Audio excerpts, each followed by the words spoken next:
Bismillahirrahmanirrahim. Wa mimma jeung eta tetep tina sawareh perkara yajibu anu wajib naon i'tiqaduhu nekadkeunana itu umma annallaha ari saestuna Allah ta'ala yajuju eta wenang naon ayuro yen katingal Allah bil akhirati di akhirat lil mu'minina pikeun jalma-jalma mukmin li annallaha karna saestuna Allah taala bari malur Allah alaqa eta ngahubungkeun Allah ngahubungkeun atawa nyantelkeun Allah ar-ru'yata kana katingali alas tikraril jabali kana netepkeunana kana netepkeun kana gunung kana netepkeun kana gunung fi qaulihi dina dawuhan Allah taala fa inistaqara makanahu fasawfa tarani fa inistaqara maka lamun tumetep itu jabal makanahu dina tempatna jabal pasaupa taro tah bakal ningali anjeun ni ka kami Allah wastiqrarul jabali jeung ari netepkeunana kana gunung jaijun eta anu wenang payakunu maka bukti naon al muallaku perkara anu dihubunganana naon alaihi al minar ru'yati nyatana tina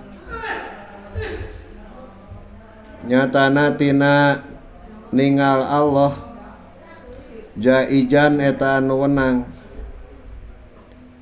li annal mu'alliqa karena saestuna anu hubungan anu ngahubungan karena saestuna anu ngahubungan alal jaiji kana anu wenang jaijun eta anu wenang lakin ru'yatuna tetapi ari ningalina urang sadaya lahu ka Allah taala bila kaepin eta tetap kalawan teu make kumaha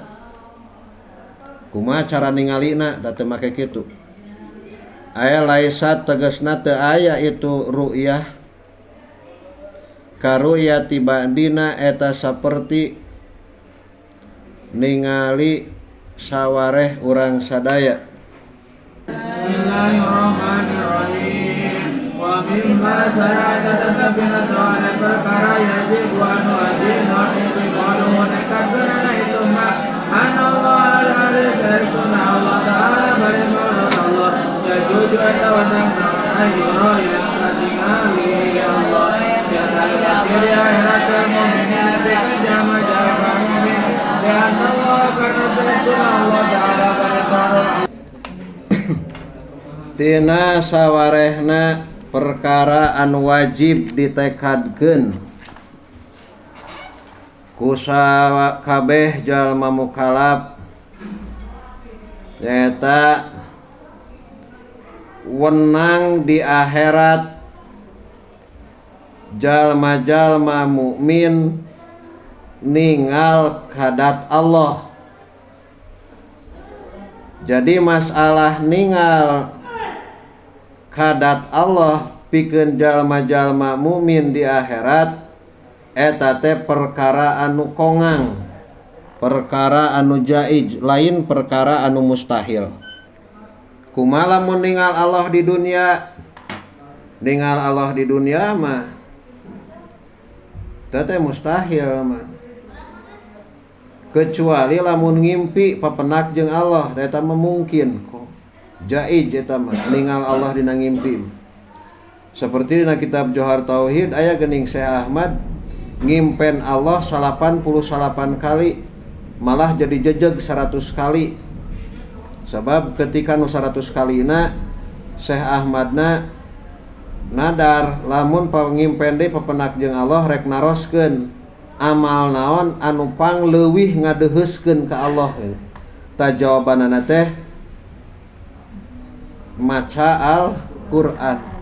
Jadi maca Al-Qur'an teh amal anu paling ngadeukeutkeun diri ka Gusti Allah. Naon sabab pangna di hukuman mustahil? Lain mustahil mang naon? Naon sabab pangna di hukuman jaiz? Sabab Allah geus nyantelkeun, geus ngahubungkeun kana masalah ningal ka anjeunna kana tetepna gunung. Sakumaha anu dihikayatkeun dina Al-Qur'an. Fa inistaqarra makanahu fasaufa tarani. Sedangkeun ari masalah tetepna gunung eta teh di hukuman jaiz, di hukuman wenang.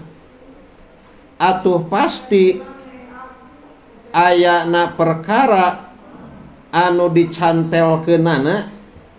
Naon perkara dicantelkeunana teh? Nyaeta masalah ningal ka Allah. Eta oge di hukuman naon? Wenang, di hukuman jaiz. Kali deui sing teu kaharti ya. Masalah tetepna gunung eta di hukuman naon? Wenang, jaiz. Atuh pasti buktina perkara anu dicantelkeunana. Naon perkara dicantelkeunana teh? Ningali ka Gusti Allah. Eta oge di hukuman wenang. Ngan tetep mang sanajan pikeun jalma mukmin di akhirat ningali kadat Allah tetep dibersihkeun tina pirang-pirang sifat anu teu layak, dibersihkeun tina pirang-pirang sifat anu teu pantes ka Allah. Seperti dibersihkeun tina pahareup-hareup gitu mah. Jadi henteu pahareup-hareup jeung Allahna. Jadi ningali teh ningali we hungkul gitu. Henteu pahareup-hareup jeung Allahna. Pangna dibersihkeun tina pahareup-hareup jeung Allah. Sabab lamun dikira-kirakeun adu hareupan atau pahareup-hareup jeung Allah, maka pasti Allah teh jisim. Nah, maka pasti Allah teh naon? Jisim. Jeung bakal nerapkeun kana kakurungna Allah ku tempat gitu.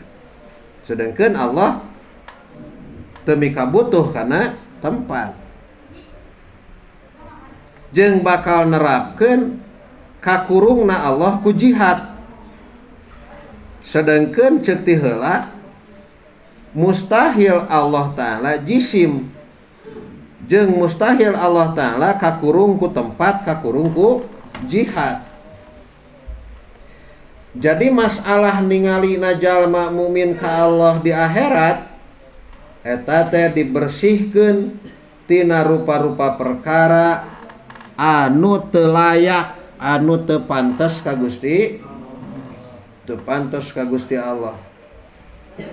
Jadi lain seperti ningalina si Imron kasih Nijar gitu. Lain seperti ningalina si Nijar kasih Ihab gitu. Dawuh deuleunana atuh naon di deuleuna gitu. Naon sababna? Sabab ari ningalina ka papada manusia mah eta teh mesti kudu hasil muqabalah. Hasil pahareup-hareup jeung pasti bakal nerapkeun kana kakurung ku tempat, kakurung ku jihad. Sihab ayana di tempat mana? Oh, keur di masjid. Eta kan lamun ningalina katingali kakurung ku jihad, sihabna dihandap di luhur, di tengah di sisi katuhu kenca, bukan kakurung ku jihad eta. Qaluhu wa mimma yajibu ajiyadatan tegasna bari nambah-nambah alal khamsina kana 50 naonana akidatan kana dirihi seperti babandinganana itu jawaju ru'yah seperti babandinganana jawaju ru'yah mimma tina perkara yakti anu ngadatangkeun Allah.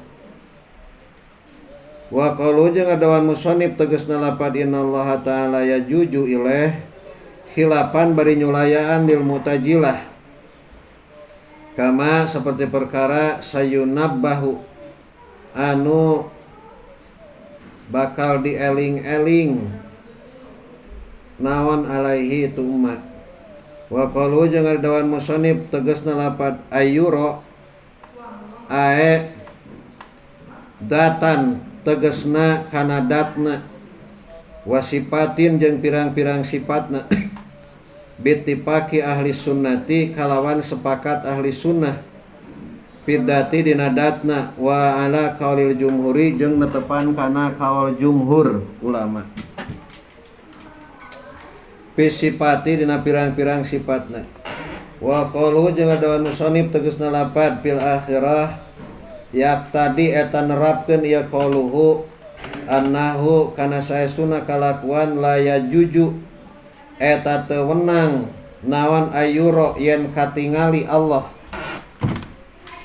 Bahasana katingali mah eta padahal mabni majhul nya ditingali.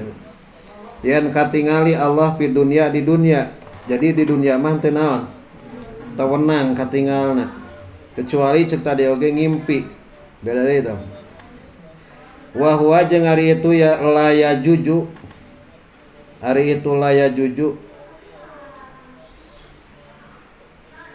ahadu kaulaini eta salah sahiji dua kawal wa tahqiqu jeung ari kawal tahqiq sanihima eta ari anu kaduana itu kawal lain wa huwa jeung ari itu sani annahu eta saestuna kalakuan ya juju eta wenang naon ayuro yang katingal Allah pihadi itu dunia. Wa qad sahaha jeung nyata nyohehkeun saha Ibnu Abbas wa ghairuhu jeung lian Ibnu Abbas wuku'aha kana tumibana itu ru'yah lahu ka Kangjeng Nabi sallallahu alaihi wasallam lailatal Isra'i dina wengian Isra. Wa dhahiru anna hadza jeung ari dhahirna saestuna ieu ru'yah kullahu tegasna sakabehna ru'i tegasna sakabehna hadza fir ru'yati eta tetep dina ningali allati anu fil yaqdati dina waktu nyaring. Wa qad waqa'a jeung nyata tumiba naon al khilafu beda pendapat fil lati dina perkara fil manami pilati teh mah geusina eta teh ru'yahnya pilati dina ru'yah gitu kan meh kaharti fil manami anu tetep alati dina HS. Pakila maka diceritakeun naon lapad bi annaha kana saestuna itu ru'yah la tajuju eta teu wenang itu ru'yah. Wakila jeung dicaritakeun naon lapad bijawajiha wenangna itu ru'yah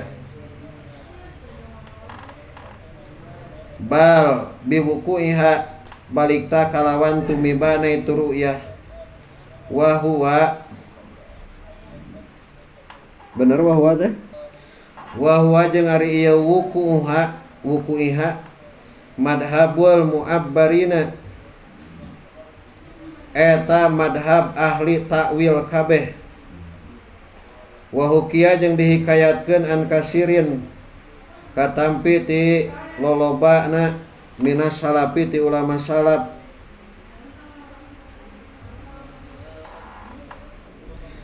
wal murai jeung ari anu ditingali make dat jeung ari dat anu ditingali ingkana eta lamun bukti itu muroi biwajhin eta tetap kalawan wajah la yastahilu tah teu mustahil itu wajhu alaihi ka Allah taala bahwa makari itu muroi huwa eta ari ieu muro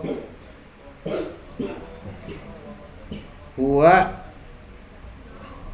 mana mah bahwa makari itu muro huwa eta Allah gitu. Eta Allah taala bari maru Allah wa illa jeung lamun teu itu ala wajhin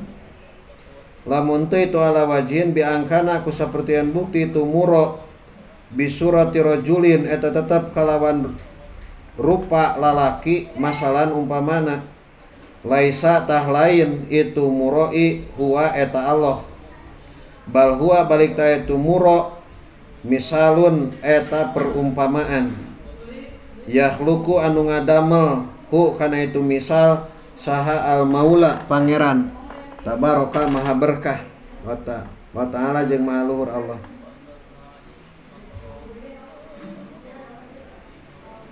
Terus mana deui mah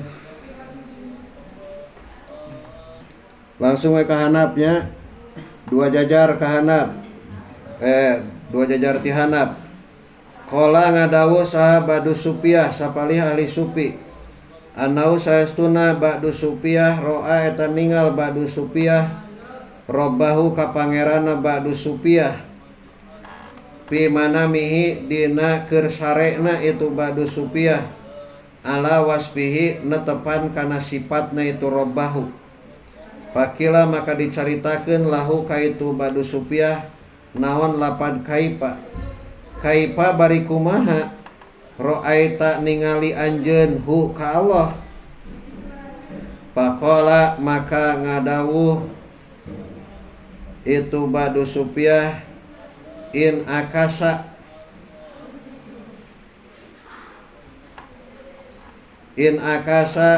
tiba narima tibalik naon basori panon kuring paningali kuring pi basiroti dina paningali hate kuring pasirtu maka jadi kuring kuliun tegesna sakabehna basoron eta paningali paroaitu maka ningali kuring man kadat laisa anu lain ieu man kamislihi eta saperti man laisa anu lain kamislihi eta saperti man naon sayun hiji perkara wa qauluhu ari daun musannif lapadil mukmin alladzi eta ari anu yang bagi anu misti alladzi annatakida eta saestuna ngayidan bil mukmini ka jalma mukmin lil wuku'i karena tumibana la lil jawaji lain karena wenangna wa illa jeung lamun teu itu wuku paya juju maka wenang ya huju tah mah maka menang naon ayuro yen ningali yen katingal Allah lil kafirina pikeun jalma kafir aidon deui balkila bil wuku'i lahum balkila balik tadi caritakeun naon lapat bil wuku'i kalawan tumiba lahum kaitu kupar summa yuhjabuna tuluy dihalangan itu kupar liyakuna supayan bukti naon dalika itu yuhjabuna alaihim kaitu kupar hasratan eta jadi ka rugian wa nadamatan jeung kana langsaan walihada jeung kulantaran ieu bil wuku'i syahada nyaksian anil Hasanil Basri katampi ti Hasan al Basri pala yura maka teka tinggal Allah ta'ala bari mura Allah fi jihatin dina hiji jihad wala bilaunin jeung henteu kalawan rupa, wala yura jeung teu katingal Allah taala jisman kalawan jisim, tanajjaha maha bersih saha Allahu wa taala jeung maha luhur Allah andalika tina itu jisman, nguluan maha luhur Allah, kabiran tur maha agung Allah.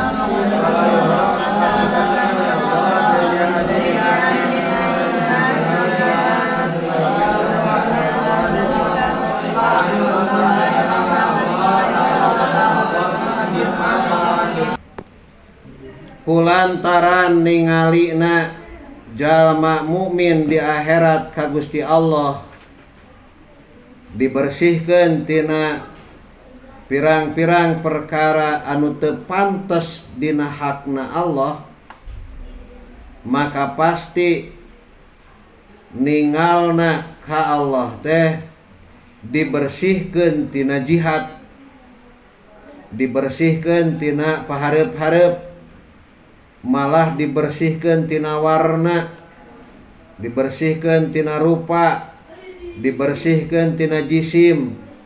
Naon sababna? Sabab Allah taala sanes jisim, jeung dibersihkeun tina lawajimna jisim. Naon lawajimna jisim teh?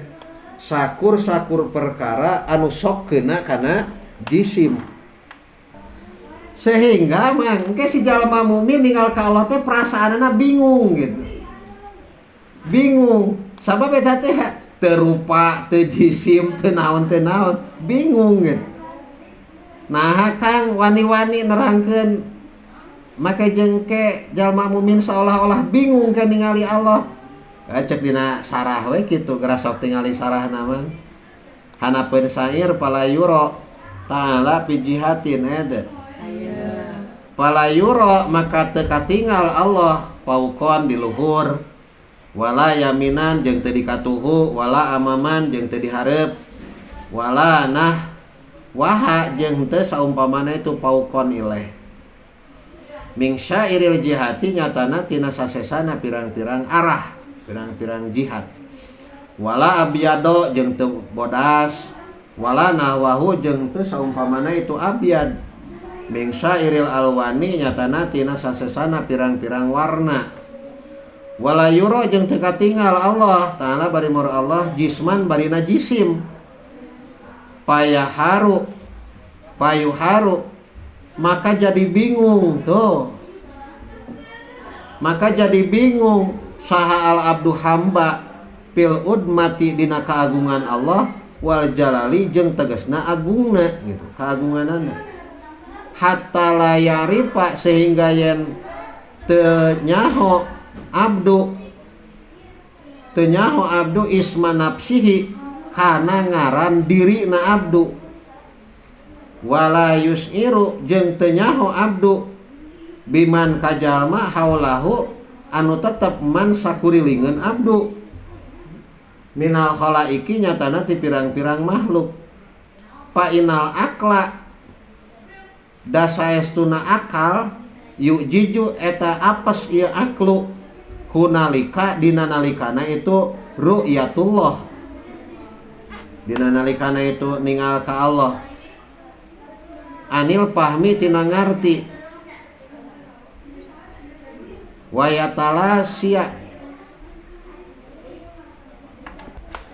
ancur naon alkulu sakabehna fi janbi adomatihi disandingeun keagungan Allah. Jadi enggak seueuhna naon gitu, belas les weh mang kabeh oge gitu. Geus teu eling kana naon gitu. Lamun ceuk urang lamun ayeuna mah gitu bahasa di dunia ya, asa sadar asa henteu gitu. Sok aya geuning paribasanya asa ngimpi gitu tah. Karena teh teu sadar saha hareupeun saha gigireun, malah nepi ka teu nyaho ngaran diri-dirina sorangan acan gitu. Matak cek tadi oge ningal kadat Allah teh si abdu si jalma mukmin bingung gitu. Nah, lamun cek urang Sunda mah cek bahasa Sunda urang sapopoe mah nanti emang di luar nurul naral. Nah di luar nurul karena teh emang tadi teh ngomongnya asa sadar asa henteu gitu ya teh ngimpi atau lain gitu sehingga bakat ku asa sadar asa henteu nepikeun ka teu apal ngaran diri-dirina sorangan teu wawuh ka sasaha gitu wanapa jeung ngeuweuhkeun nganapikeun jeung nganapikeun arruyata kana ningal lillahi ka Allah ta'ala sal mutajilatu mutajilah kobaha muga ngagorengkeun kaitu mutajilah saha Allah ta'ala wahia jeung ari itu akidah min aqaidihim eta tetep tina sawareh pirang-pirang akidahna itu mu'tajilah ajaigotu anu nyimpang al batilatu tur anu batal kok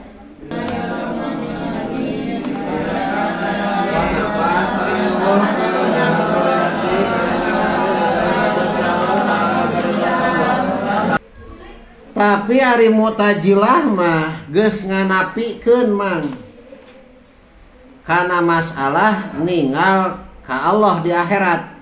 Ta mu'tajilah mah nganapikeun ngeuweuhkeun. Sehingga ceuk mu'tajilah mah kieu mustahil jalma mukmin di akhirat ningal ka Allah. Anu mana ieu patekadan mu'tajilah teh kaasupkeun kana patekadan anu batal. Patekadan anu jaigoh, anu nyimpang. Ayeuna naon sababna pangna mu'tajilah ngamustahilkeun jalma mukmin ningal ka Allah di akhirat? Sabab ceuk si eta mah kieu, ceuk si eta teh ceuk mu'tajilah nya. Sabab ceuk mu'tajilah mah kieu mah lamun dikira-kirakeun jalma mukmin di akhirat ningali ka Allah maka pasti bakal nerapkeun bahwa ayana sosorot panon cacaang panon eta teh itisol jeung dat Allah anu katingalina. Deui pangna mu'tajilah ngamustahilkeun sabab lamun dikira-kirakeun jalma mukmin ningali ka Allah di akhirat maka pasti bakal nerapkeun bahwa ayana sosorot panon paningali panon eta itisol jeung dat Allah anu ditinggalna. Kana ayeuna lamun akang ningali kasimang Imron tah teh kan sosorot panon teh itisol jeung dat si Imron jeung jisim si Imron. Tah ceuk mu'tajilah mah engke bakal nerapkeun kitu. Tuluy ayeuna masih kana ceuk mu'tajilah. Lamun saumpama ayeuna sosorot panon itisol jeung dat Allah anu katingalina maka pasti Allah teh eta jisim. Jadi lamun itisol sosorot panon jeung dat Allah berarti Allah teh naon cenah? Jisim. Nomor kadua ceuk mu'tajilah bakal nerapkeun kana pahareup-hareup jeung Allah. Katilu jeung bakal nerapkeun kana kakurung ku jihad jeung tempat. Artinya bakal nerapkeun kakurung ku jihad jeung sedangkan hukumna mustahil Allah jisim jeung mustahil Allah kakurung ku jihad jeung tempat. Ya ceuk mu'tajilah. Atuh lamun Allah mustahil jisim maka pasti ceuk mu'tajilah mustahil jalma mukmin di akhirat ningali kadat Allah. Ngan ieu patekadan Mu'tazilah mah dijawab ku ahli sunnah. Cek ahli sunnah wal jamaah mah kieu. Jadi saur ahli sunnah mah kieu mah masalah ningali jalma mukmin ka Allah di akhirat ieu teh lain ku sosorot panon. Kali deui cek ahli sunnah wal jamaah ningali ka Allah di akhirat teh lain ku sosorot panon. Kunaon atuh? Ku kakuatan anu didamel dina juj panon. Ku kakuatan anu didamel dina juj panon. Sehingga ningali ka Allah teh tenerapkeun kana itisol jeung dat Allah anu katingalina jeung moal nerapkeun kana pahareup-hareup jeung moal nerapkeun kana kakurung ku jihad jeung tempat. Malah mah moal aya deui kanikmatan anu pang badag-badagna di antara kanikmatan engke di surga eueuh deui eta teh pang nikmat-nikmatna teh iwal ti ningal dat Allah. Jeung eta nikmat ningal dat Allah teh moal dibikeun kecuali pikeun jalma-jalma anu nekadkeunana. Nekadkeunana kumaha? Nyata jalma mukmin anu nekadkeun bahwa jalma mukmin di akhirat bakal ningal dat Allah. Mudah-mudahan urang sadayana kaasupkeunnya. Amin. Jadi masalah ningal Allah teh ku Allah oge tos didawuhkeun ku Allah dina Al-Qur'an surah Al-Qiyamah ayat 22-23. Wujuhu yauma idin nadhirah ila rabbiha nadhirah. Ningal ka Allah. Nulikeun sarah nu tadi qaluhu wa nafiyur ru'yah mimma eta tetep tina perkara istadalu anu nyieun dalil itu Mu'tazilah bi kalawan emak.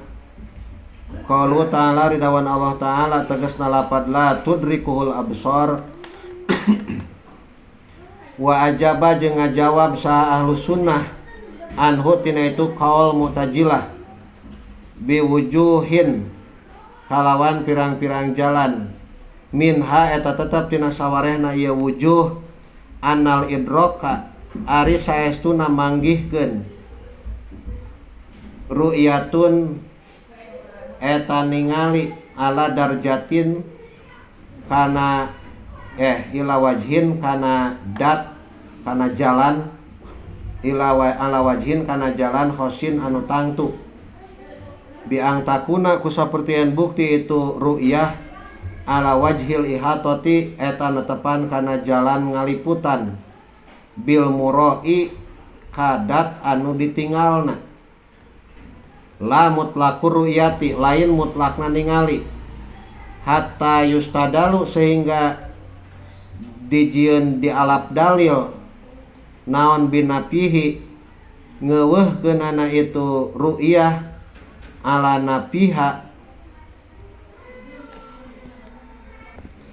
napiha kana ngeuweuhkeunana itu ru'yah. Wa minha jeung eta tetep tina saparihna itu wujuh annahu ari saestuna itu ru'yah mahmulun eta dipanteskeun ala dunya di dunia. Wa hiya min aqdihim ad-dhamiru lil aqidah. Ad-dhamiru eta ridomirna lil aqidati eta tetep balik kana lapad aqidah al-mafhumati anu dipahami ma dukira anu ditutur ieu emat. Wa qulu ajaigoh ae al-mailah tegasna anu condong atawa nyimpang anil haqi tina bener wa qalu al-batilah kat tafsiri wal wa min aqaidihim jeung eta tetep tina pirang-pirang akidah Mu'tazilah al-fasidati anu ruksak aidon deui qauluhum ari ucapan Mu'tazilah lapad innal abda saestuna hamba yakhluqu eta ngadamel ieu abdu af'ala nafsihi kana pirang-pirang pagawean dirina abdu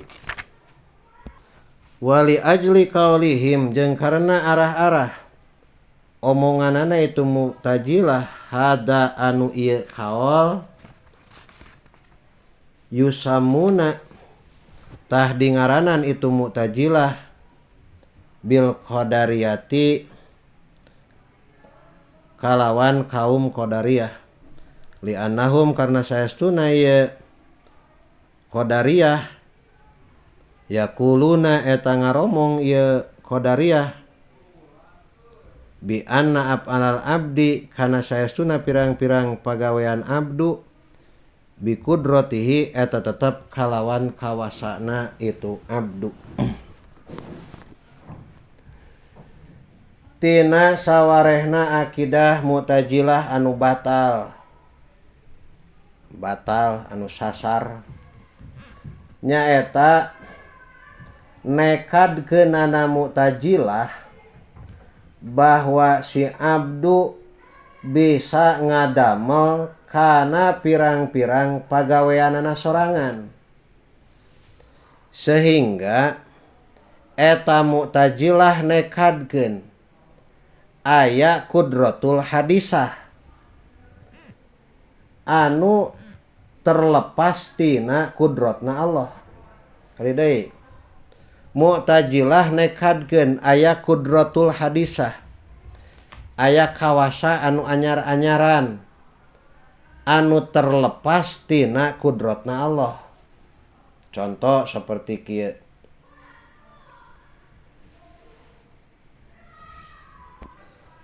saperti akang teh umpamana ieu nyepeng HP tuluy ieu HP teh dibuka pinna dihurungkeun lah gitu.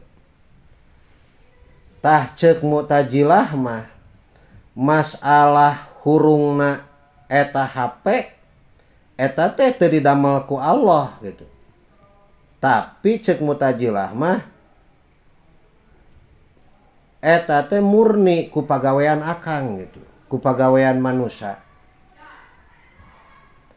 Atawa contoh deui sapertikeun kieu ceuk akang teh umpamana jaed tah hurungkeun eta listrik sok cetrekeun terus stop kontakna tuluy we si jaed teh init nyetrekeun stop kontak listrik begitu dicetrekeun lampu hurung. Tah ceuk Mu'tazilah mah hurungna atawana caangna lampu listrik teh eta lain didamel ku Allah tapi ku pagaweanna si jaed ku pagawean manusia. Sehingga ceuk Mu'tazilah mah masalah caangna lampu listrik atawa hurungna HP teh eta henteu kataalukan ku kudratna Allah gitu. Kumaha ari ceuk ahli sunnah? Ceuk ahli sunnah mah sakabeh pagawean jalma naharek pagawean anu bangsa idtirori atawa pagawean anu bangsa ikhtiyari tetep eta kabeh kataalukan ku kudratna Allah. Maka kuboga na patekadan siga kieu eta Mu'tazilah dingaranan kaum Qadariyah gitu. Kali deui kusabab eta Mu'tazilah ngabogaan pendapat sarupa kieu teh kumaha si hamba bisa nyieun kana pagaweanna sorangan tah kuboga pendapatna kitu teh eta Mu'tazilah dingaranan kaum Qadariyah. Naon sababna pangna eta qadariyah eta si Mu'tazilah di ngaranan qadariyah? Sabab Mu'tazilah nekadkeun bi anna af'alal abdi bi qudratihi. Ceuk Mu'tazilah mah sakabeh pagawean si hamba eta teh ku kudrotna si hamba. Sehingga ceuk Mu'tazilah mah terlepas tina kudrotna Gusti Allah. Sarahna qauluhu yusammuna bil qadariyah. Wa hunaka jeung eta tetep dina itu tempat furqatun ari golongan ukhra anu sejen. Tu sama di ngaranan ieu firqah al qadariyata kana qadariyah aidon deui. Li haudihim karna teuleumna itu firqah bil qadari dina qadar dina papasten bimakna sabkil ilmi kalawan makna miheulaanana ilmu bil asya'a kana bil asya'i kana pirang-pirang perkara hatta napau sehingga ngeuweuhkeun itu qadariyah hu kana itu qadar wa ja'amu jeung nyarangka itu qadariyah anal amro kana saestuna perkara unipa eta dimimitian itu amru ae musta'napun tegasna dimimitian lillahi karena Allah ilman kalawan ilmuna ingda wuku'ihi dina nalika tumibana itu amru li adami sabkil ilmi karena henteu miheulana ilmu bihi kana itu amru wa qauluhu jeung dawan musannif tegasna lapad li annahum yaquluna ilah ilatun eta jadi elat lil iliyati pikeun bangsa elat elat di dieu teh kusababna Mu'tazilah ngaromongna berpendapat siga kitu maka di ngaranan qadariyah gitu eta teh ilatun jadi elat jadi sabab gitu. Jadi sabab di ngarananana Mu'tazilah kana qadariyah. Teruskeun kama sumiat seperti yang di ngaranan saha at-taifatu golongan al-qailuna anu ngomong itu taifah bi anal abda kana saestuna hamba majburun eta dipaksa alal af'ali kana pirang-pirang padamelan allati anu yaf'alu anu migawe itu abdu ha kana allati bil jabariyati kalawan dipaksa nisbatun eta nisbat ila qaulihim kana omonganana itu jabariyah bijubril abdi kalawan dipaksa na hamba aya wa qahrihi tegasna dipaksa na itu abdu wahia jeung ari itu jabariyah akidatun eta akidah jaigotun anu nyimpang aidon deui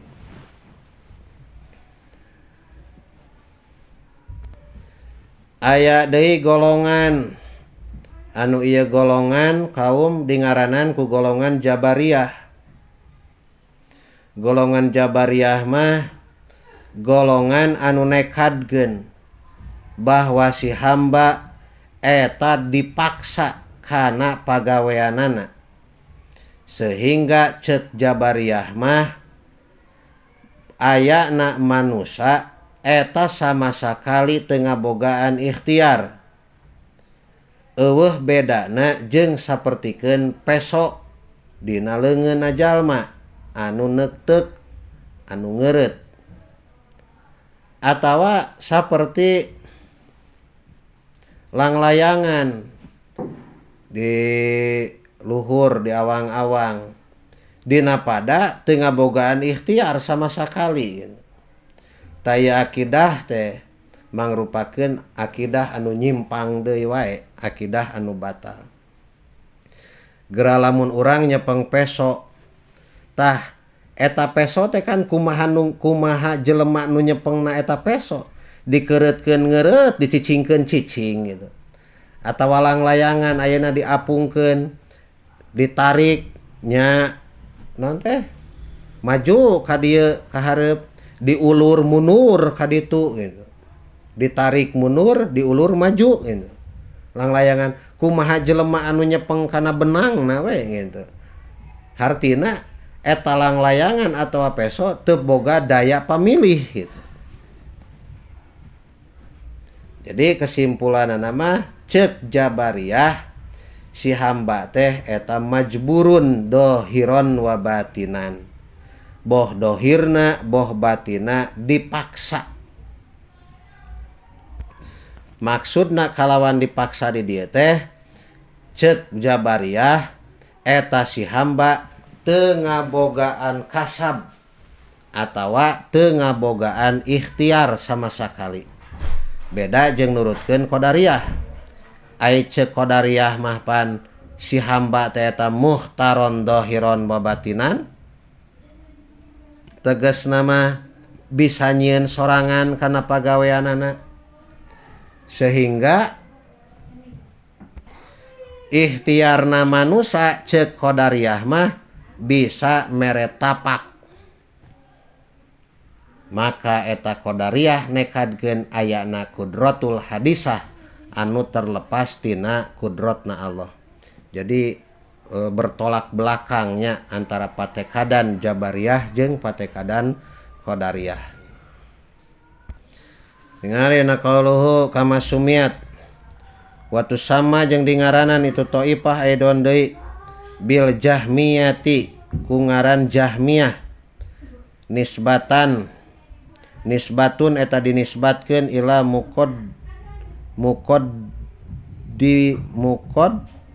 damihim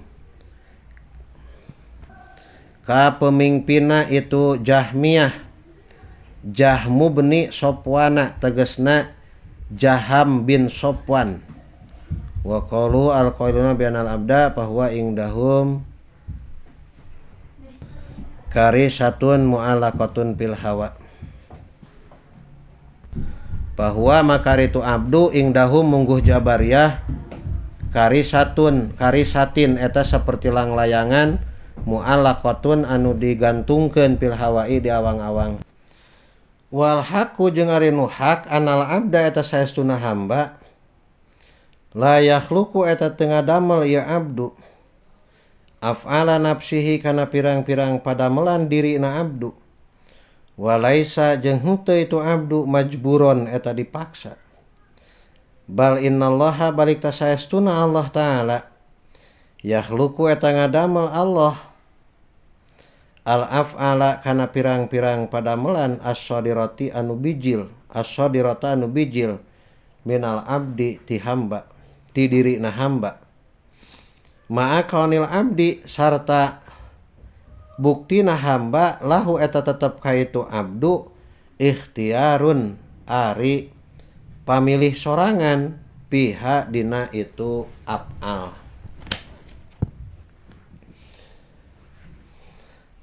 Ari nurutkeun kaul hak mah kaul hak teh nyaeta kaul anu katampi ti ahlus sunnah wal jamaah. Kieu ceuk ahlus sunnah wal jamaah mah si hamba teh sama sakali lain anu nyieun kana pagaweanana sorangan. Kitu deui eta si hamba lain anu dipaksa. Jadi teu nyieun pagawean sorangan jeung sama sakali henteu dipaksa. Tapi Allah ngadamel kana pirang-pirang pagawean anu kaluar ti eta hamba. Bari jeung eta si hamba teh ngabogaan ikhtiar, ngabogaan pamilih. Ngan eta ikhtiar teu mere tapak kana naon-naon gitu. Jadi simpulna cek ahli sunnah mah kieu. Si hamba teh muhtarun dohiron, majburun batinan. Ahli sunnah teh pertengahan teh gitu. Jadi cek ahli sunnah mah si hamba teh muhtarun dohiron, majburun batinan. Ngalirik kana dohirna mah si hamba teh ngabogaan ikhtiar, ngabogaan pamilih. Sedengkeun dina batinna mah si hamba teh dipaksa gitu. Maka cek ahli sunnah mah eta ikhtiarna si hamba sama sekali teu mere tapak naon-naon. Kitu cek ahli sunnah wal jamaah. Beda jeung cek qadariyah. Cek qadariyah mah pan kumaha? Si hamba muhtarun dohiron wa batinan. Cek jabariyah kumaha? Si hamba majburun dohiron wa batinan. Sehingga cek jabariyah mah eta si hamba sama sekali teu ngabogaan ikhtiar. Lamun disimpulkeun mah 3 patekadan. 1 patekadan qadariyah, 2 patekadan jabariyah, 3 patekadan ahlus sunnah wal jamaah. Maka bisa dipaham bahwa akidah ahlus sunnah wal jamaah mah eta teh nengah-nengah antara patekadan qadariyah jeung patekadan jabariyah. Sedengkeun cek qaidah khairul umuri awsatuha. Ari pang alus-alusna perkara eta teh anu tengah-tengahna itu umur. Matak awewe lalaki ge kawin depan hayang nu tengah-tengah eta teh. Atuh kulantaran ahlus sunnah mah nengah-nengah antara akidah jabariyah jeung qadariyah, maka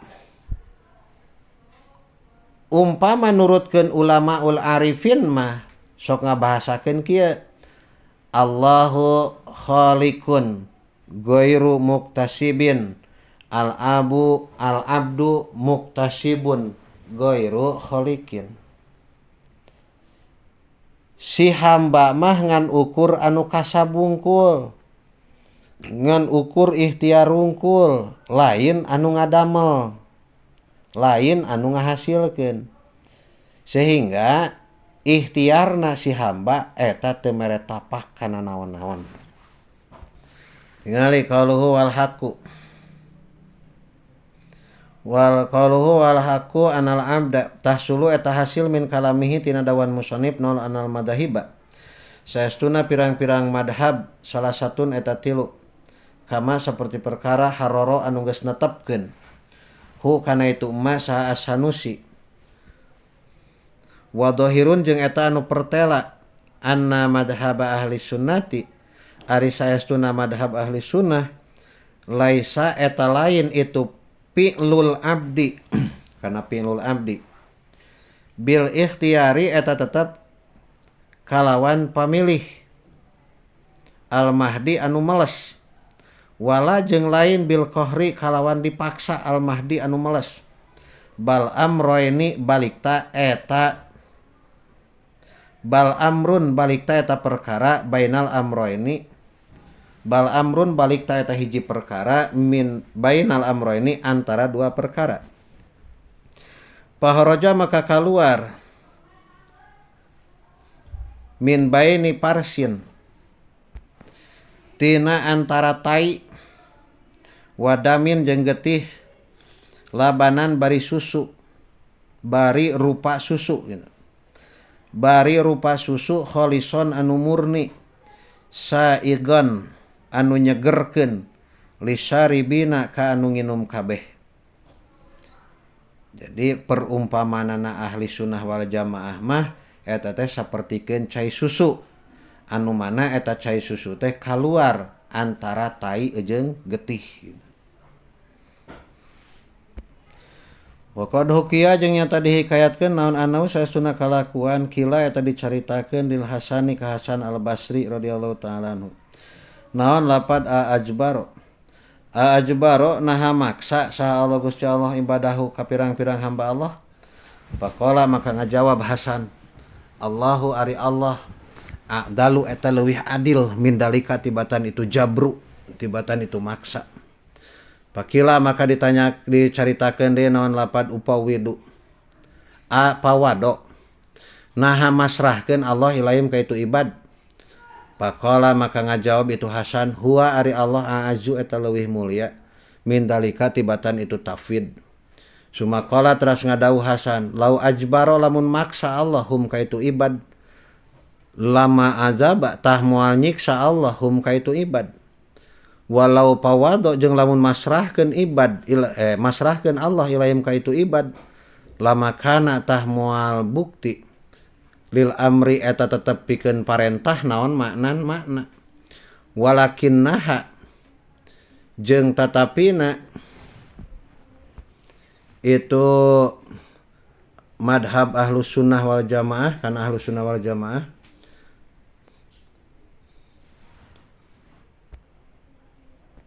manjiluhu eta ari tempatna itu ahlus sunnah wal jamaah bainal manjilataini eta antara dua tempat walillahi jeung eta tetep pikeun Allah pihi dina itu adamul jabri wat tafwid henteu maksa jeung henteu tafwid teu masrahkeun sirun ari aya rahasia la ta'lamuna anu henteu nyaraho aranjeun kabeh hu kana itu sir. Qala ngadawu saha as-Sa'du Sa'ad fi syarhil aqaidi dina kitab syarah aqaid. Wa hadzal ihtiyaru jeung ari ieu ikhtiar la yumkinu eta henteu kongang. Naon ayu abbaro yen dibasakeun naon anhu itu ikhtiar bi ibaratin kalawan rekenan bali sahsu balik ta ari jalma yajidu eta manggihan ieu sahsu baina harkati yadihi antara robah usik antara usikna leungeun ieu sahsu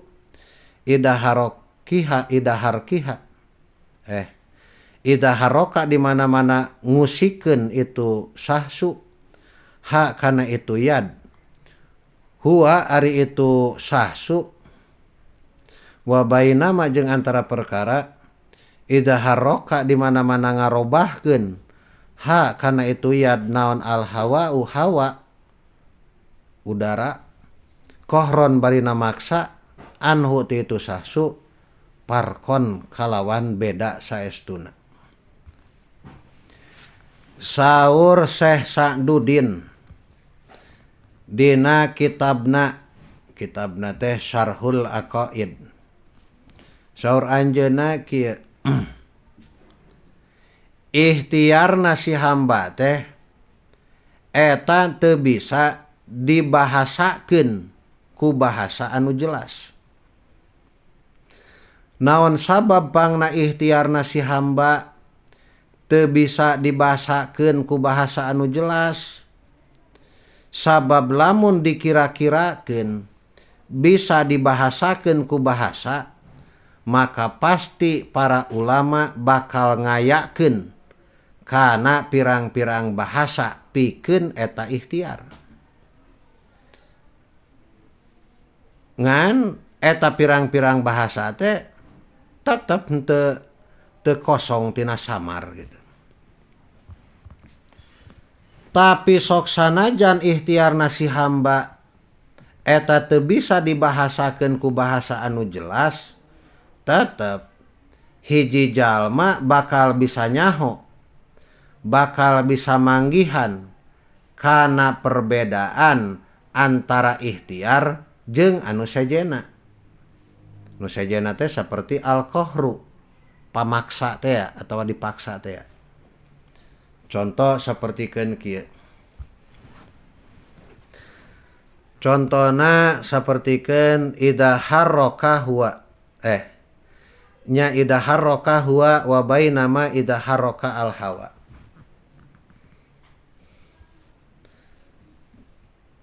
Hiji jalma manggihan kana robahna leungeun, manggihan kana usikna leungeun. Di mana-mana eta jalma ngarobahkeun, ngusikeun kana leungeunna. Jeung eta si jalma manggihan kana robahna leungeun, di mana-mana eta leungeun robah ku angin, ku udara, kalawan tanpa dipaksa. Tegasna mah robahna teh lain ku pamilihna, lain ku ikhtiarna. Maka eta si jalma teh bakal ngarti kana perbedaan antara ikhtiar jeung kohru gitu. Jeung jabru bakal ngarti kana perbedaan antara pamilih sorangan jeung pamaksa. Maka kitu deui nurutkeun i'tikad ahli sunnah oge bahwa si hamba teh ngan ukur ikhtiar wungkul dina dohirna. Sedengkeun dina hakikatna mah dina batinna eta teh majburun dipaksa.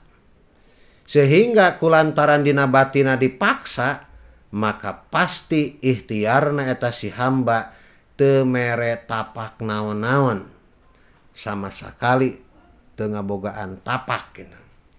Ieu teh nuduhkeun bahwa cek ahli sunnah mah eta si hamba teh muhtarun dohiron wa majburun batinan. Ari cek qadariyah kumaha?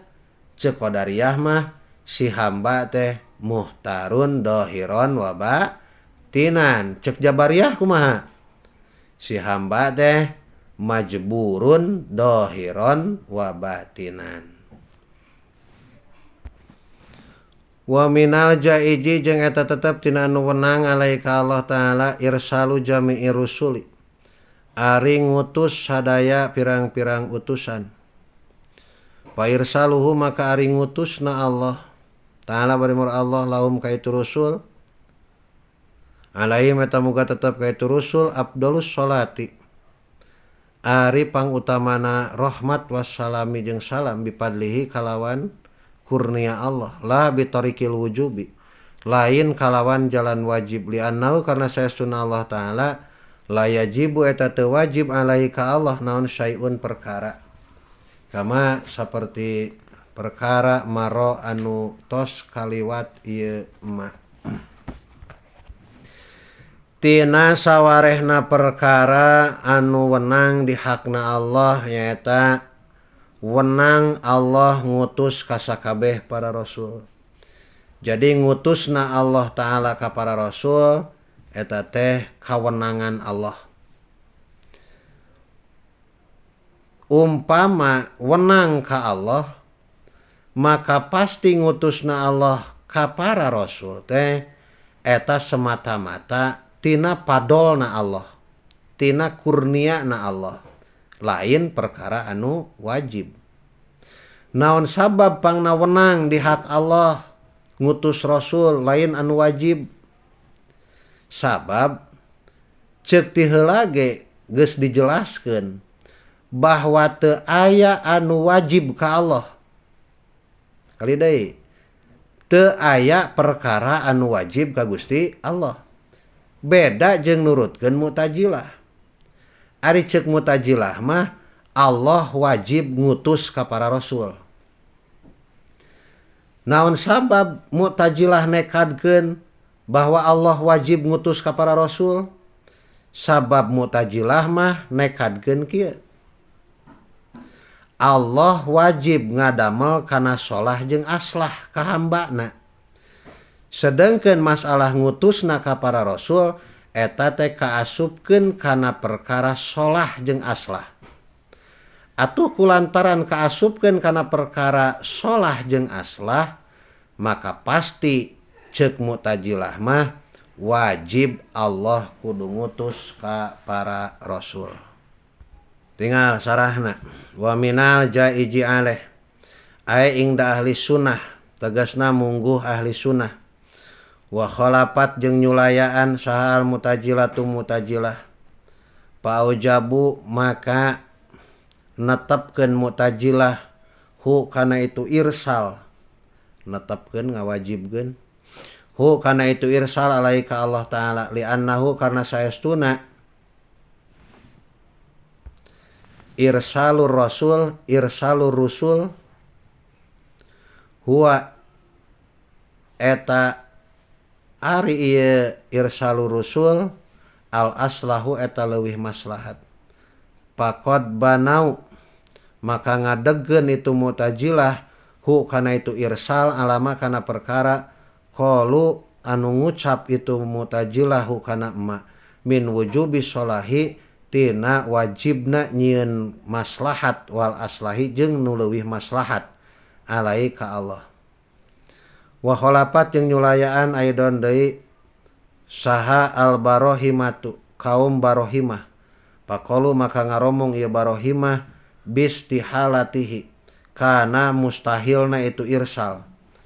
Kada seperti itu qalu bistihalah nakola nukilu kana itu da sa asanusi anhum ti itu barohimah. Tanbihun qadis taharo nyata geus masur naon anna baina rasula saestuna tetep antara rasul wan nabi jeung nabi umuman ari umum biitlakin kalawan mutlak.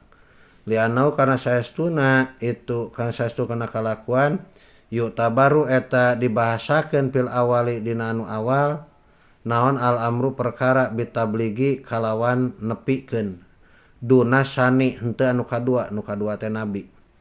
Wakila jeung dicaritakeun naon anna bainahuma saestuna eta tetep antarana rasul jeung nabi umuman ari umum min wajhin tina hiji jalan. Lianau karena saestuna kalakuan kama eta saperti perkara kama yuk tabaru eta saperti yen dibahasakeun fil awali dina anu awal teh rasul naon ma perkara dukira nu dicaritakeun ieu ma yuk baru tah dicaya dibahasakeun pisani dina anu kadua naon ayuh taso yang ditangtukeun itu sani bibadil ahkami kalawan sapalih pirang-pirang hukum. Payajtami'ani maka narima kumpul itu rasul jeung nabi inih tusok lamun ditangtukeun itu sani bi ahkamin kana pirang-pirang hukum wa umiro jeung diparentah itu sani bitabligi ahkamin kana nepikeun pirang-pirang hukum wayan paridu jeung mencil naon al awalu nu kahiji rasul in umiro lamun diparentah itu awal bitabligil kulli kana nepikeun sakabehna wayan paridu jeung mencil naon asani nu kadua in lam yukmar lamun teu diparentah ieu sani bitabligi syai'in kana nepikeun hiji perkara wakila jeung dicaritakeun naon anna bainahuma saestuna eta tetep antarana rasul jeung nabi at-tarodupu ari tarodup at-tarodupa ari tarodup teh sahiji maknana li tibaril amri karena ngareken perkara bitabligi kalawan nepikeun piha dina itu pihima di itu rasul jeung nabi.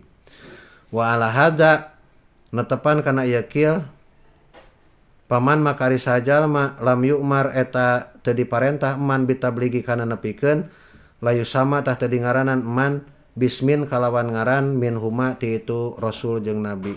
Sakitu wallahu a'lam.